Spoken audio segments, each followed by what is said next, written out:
हालामनि रादाबाव बरायबाय। बिपिएफ दोलोनि क'क्राझार जिल्ला कमिटिनि मावथिफोरनि गेदेरथार मेल। बे मेलखौ थिथागुरिनि जानागाव गेलेग्रा फोथाराव सानसेनि हाबाफारिजों खुंफुंनो लानाय जादों। बे मेलनि सायाव बिपिएफनि मावथिफारिया बिथां जन जुब्राज इस्लारि बिथाङा मा बुंखो मिथिना लानि फै। जानो गोनां बे हाबाफारिनि सायाव मा बुंनो सानो नोंथां? खुलुमबाय बयखौबो। गाबोन 3 तारिख फेब्रुवारि 2024 जोंना बिपिएफनि क'क्राझार जिल्ला बिपिएफनि मावफारिया जथुमा दङ आरो बे जथुमाखौ प्रिपेरेसन खालामबाय थागासिनोमोन। दा फैयै फैयै बे प्रिपेरेसना जोबनाय पर्यायाव सफैबाय।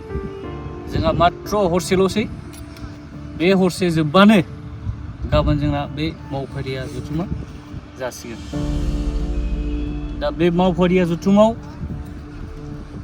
50,000निबो बारा मानसि जथुमा जाफैगोन आरो लोगोसे गासैबो बिपिएफ दोलोनि कर्मि लोगोसे पाब्लिकफोरखौ लैहोर लैहोर फैनानै बाहागो लानो थाखाय आं खावलायो। हाबाफारियाव सोर सोर दैदेनगिरिफोर दोलोनि दैदेनगिरिफोर बाहागो लायो?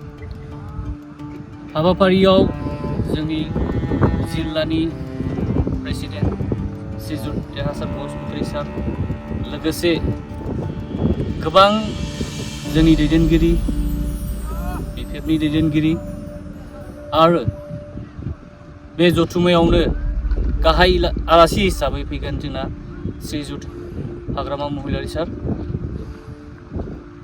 सेन्ट्रेल प्रेसिडेन्ट बिथाङा बेयाव बाहागो लागोन। हाबाफारिजों लोगोसे मा हाबाफारि लाफादेरनाय जादों? हाबाफारिजों लोगोसे अल रिलिजियास प्रेयार लानाय जादों। गुबुन गुबुन धोरोमनि प्रेयार लानाय जागोन जाहाथे मोनफ्रोमबो धोरोमनि इसोरा जों बिपिएफनि सायाव बोर होयो, आशीर्बाद होयो आरो जोंनि फैगौ बिसायख'थियाव जोंखौ देरहासार खालामो। नोंथांमोना बे हाबाफारिखौ मा उद्देश्य लानानै खुंनो साखाफारा?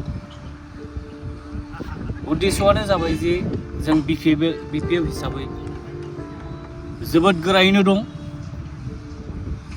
आरो जों प्रिपेरेसन खालामगासिनो जे फैगौ बिसायख'थियाव जों 100% जै जागोन होननानै बे उद्देश्यखौ लानानै जों कर्मखौ मावगासिनो।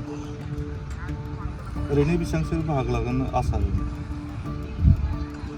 जोंनि कालकुलेसन आरो आसाजों जोङो more than 50,000 मानसि बेयाव बाहागो लागोन। नोंथाङा बुंनो हागोन नामा जे लकसभा बिसायख'थिया फैगासिनो दं, बेनि गेजेराव बिपिएफ दोलोआ जे क'क्राझार एसटि लकसभा बियाबाव सोरखौ बिजेपि फोसावगोन? बियो दासिमबो सिद्धान्त जायाखै, बेखौ दा बुंथ'नो हाया। गतिके फैगौ समाव आरो आपडेटनि थाखाय हालामनि रादाबजों थाबाय था। नोंथांमोना मोनसे आराम गोनां आरो जेंना गैयै दावबायनायनि मोन्दांथिखौ नागिरदों नामा?